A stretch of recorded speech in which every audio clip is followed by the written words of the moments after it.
We got a really ridiculously beautiful show from the Goblet Show here. It's Wednesday evening almost now. We just finished blowing all day. The whole crew was in here, and it's Heather and I now dialing in these pieces. We pulled them out of the box about lunchtime. We were fiending to get in there, crack the doors at about 200 degrees, and they're all done. They're all cooled down, and we got some beauties.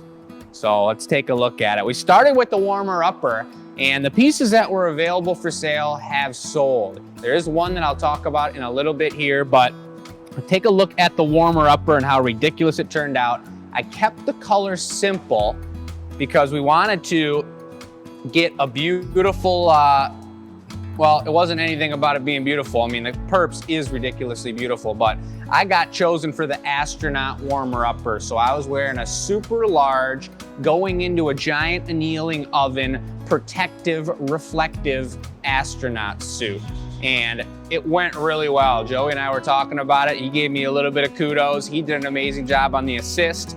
And it turned out to be a beautiful glass and a pretty historical first astronaut wine glass ever to be made on the show.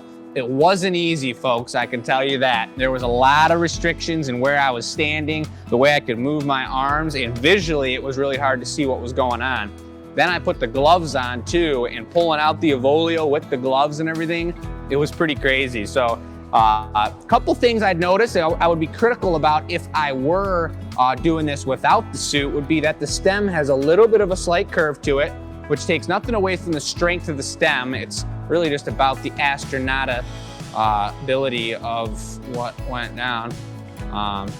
The other thing is that it was a little chilly when I broke it off, and the timing, everything was moving really fast, so we've got this little bit of a concave spot here up on the lip. And this is proof that it was an astronaut special. It's a ridiculous, I got a really nice twist on it somehow though, and it holds perfect, the proportions are correct, and it could totally be a beautiful functional piece. This could also be a historic astronaut suit show 205 piece. I haven't got to signing them because if I'm not mistaken, this was Pat Wagner's who bought this. She's got a ridiculous collection going on, and I know a lot of it's from the show as well. I'm gonna shoot her an email, and if you see this before I get to that email, Pat, I wanted to see if you wanted me to sign something like the Astronaut Special #1, or if I just keep it classic and sign show 205. Up to you, but I'll let you know. I'll shoot you an email and we'll discuss that. But that thing turned out beautiful, beautiful hold, beautiful piece. That was a pretty fun challenge in the beginning for sure. We moved along to Sue's sweet matching set. Super nice, look at that topper with the thin mold. I'm getting my dirty hands all over it again. It's part of it. We talk about that all the time. Hot shop hands on your fresh new glass. I'm kidding, we wipe them off pretty darn good, but really beautiful turkey leg right here with the iridescent gold. You got a perfectly folded lip down here, like really clean. It's perfectly symmetrical all the way around. A little bit of extra thickness on the lip, so it's not the thinnest part that you're setting the glass down on. And this is a beauty here. I actually didn't measure it today, but I think it's gonna be right about at that 8-inch mark and should be a pretty nice matching set. You guys know the way matching sets work. They're difficult enough when you're making them 1 in a row or 5 in a row and going back to back. When the other ones, we just have a picture of it and some specs. We measured it up as best as we could, but they're handmade. And that's, I know, what Sue and the Schmidt family appreciate about the glass. So I'd love to see a picture of these next to each other and see how they lined up, maybe on the Glass Academy Addicts Facebook page. But that's just a beautiful, elegant piece right there. You can hold it from the top, or you hold it down here, a little sturdier than something like this, like the Astronaut Special. But that one turned out really tasty. I think I had started up on the first goblet of the night, and I gotta say, Taryn Schmidt got this one. This is the nicest goblet I've ever made, right here. I'm looking to improve on this. We're gonna do a goblet show every single week, so I'm really looking forward to brainstorming and drawing them up like we did and really pushing the boundaries on these shows. But this is just freaking tight. That's all it is. The Incomo, or not the Incomo, the Mezzo Stampo right here. You can see the gold stops here. It was an added extra piece. It's exactly the shape that I drew up. Beautiful flare here, perfect size. It's a tall goblet. I gotta work on that, but I knew that it would be a tall trophy goblet because I made this trumpet foot on the bottom, which is really difficult. We actually had it puntied up from the inside like this in the cup to put on these bottom pieces because I couldn't punty up into this bubble here. I would be right on the side of the bubble of the foot and it would crack the foot. So I actually have a thin gold lip on there as well. You got the gold perfectly laid on with a little help from Joey. Swirled up vortexual sphere. Whoa. And then the gold up here, clear up top. I'm super duper proud of this one. Gonna take a picture of this and put it on my own personal social media. And this one's gonna go down in the books. For me, the punty came off perfect. Brought from Chris, hardly have a mark in there. And Taryn, you got a really serious one. So I'll be signing this on the bottom here, and that's gonna be shipping out tomorrow, as will the rest of these. Really happy with that.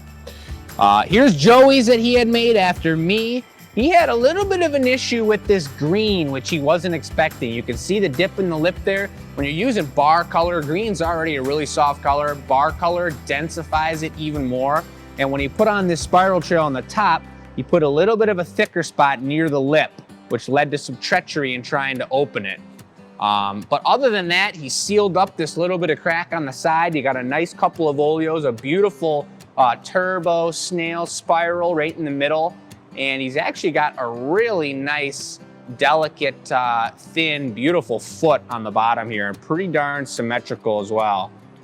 So this one didn't make it live on the show, I think because we didn't know if this crack was completely sealed or not, but it is more than definitely sealed. You could drink out of this guy, and you actually kind of have a lip drinking area right there, you know, a little bit of a spout. So that's a super tight one from Joey. Joey and I were both talking today about how we're gonna see our progression throughout these shows and where we're at as a first show and where we're gonna be maybe a year from now or wherever it may be is gonna be really cool. This is proof that even the best of the best goblets are a really difficult thing to pull off.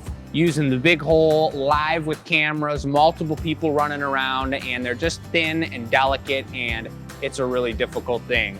So Chris had made this cup top. He made this whole harp with these beautiful pinches coming down the side. I mean, it looks insane. That iridescent gold goes so good with the perps. But of course, you can see the treachery right here. That happened as he was torching it. He got it off the pipe just fine, and I was ready to see that one hit in the box, and we were gonna have a completely perfect goblet night. But we spoke a little bit too soon. As he was torching it, it reheated one of the edges, and a little pizza slice popped off, and we saw it happen. And you saw no emotion change from Chris, which is incredible, because this is a beautiful, gorgeous piece, but that's the difficulty of blowing glass. Chris has specialized in goblets for a long time. He's been blowing glass for 35 years. And to make this piece and get it all complete, knock it off the pipe, breathe the sigh of relief, and then start torching the bottom of it, and then have something break off is pretty painful. So that's what we want you guys to see though on these shows. That's what it's about, the Goblet Show. It's about pushing our limits and pushing the boundaries of what we can do, and it's about showing you guys how difficult this stuff is for sure. I mean, there's lots of difficulties in all the different products we do, but goblets are what's difficult. So that was those 5 pieces from the show. I wanted to show you guys briefly and maybe just come take a look on top here. If I line them up, Heather. These are from this Sunday's experimental show, and this was Michelle using multiple different tools to experiment on recycled glass with different textures. This one was really cool, especially while it was hot.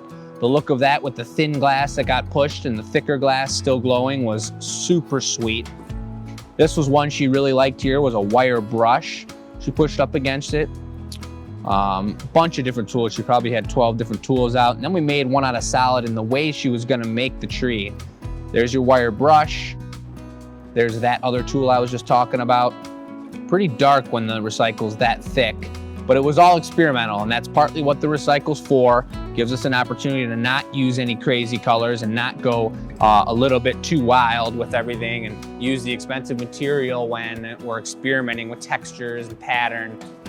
You guys will see on next week's experimental show what she's done with these textures. She brought them to the bench and she made one of her trees with mushrooms. I think they're called like scallop or something mushrooms on the side of the tree. But that's gonna be an amazing experimental show you should tune in for as well. Those are on YouTube. They're edited and super tasty, and they're on Sundays at 9 a.m. So you can wake up with a coffee, watch a 10-15 minute show, get inspired for the day, and go from there. But that's all I'm gonna try and do, is show the experimental pieces going forward on the gathering, or on the anneal reveals here on Thursday. So that's the plan. But that was a beautiful show. It was a really sweet show. It got all of us inspired and energetic, and we had a really good time with it. So looking forward to next month when we do another one of those. The first of the month will be a Goblet show from now on.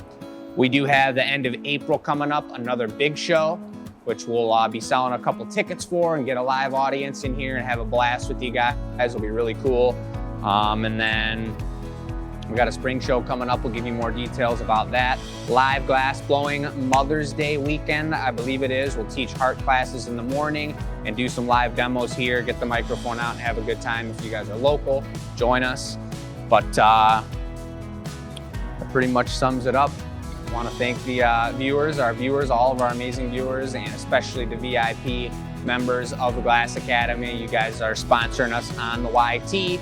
$4.99 a month for, we do have snakes are going to be a new product reveal coming up soon. You guys will get first pick on. They're looking really cool.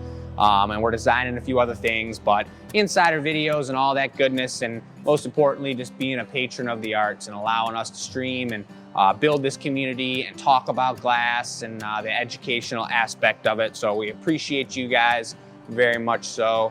And looking forward to talking to you guys live on next Tuesday, 6 to 8. And I hope you guys have an amazing week, and we'll be getting these pieces shipped out to the amazing recipients here pretty soon. Thank you very much.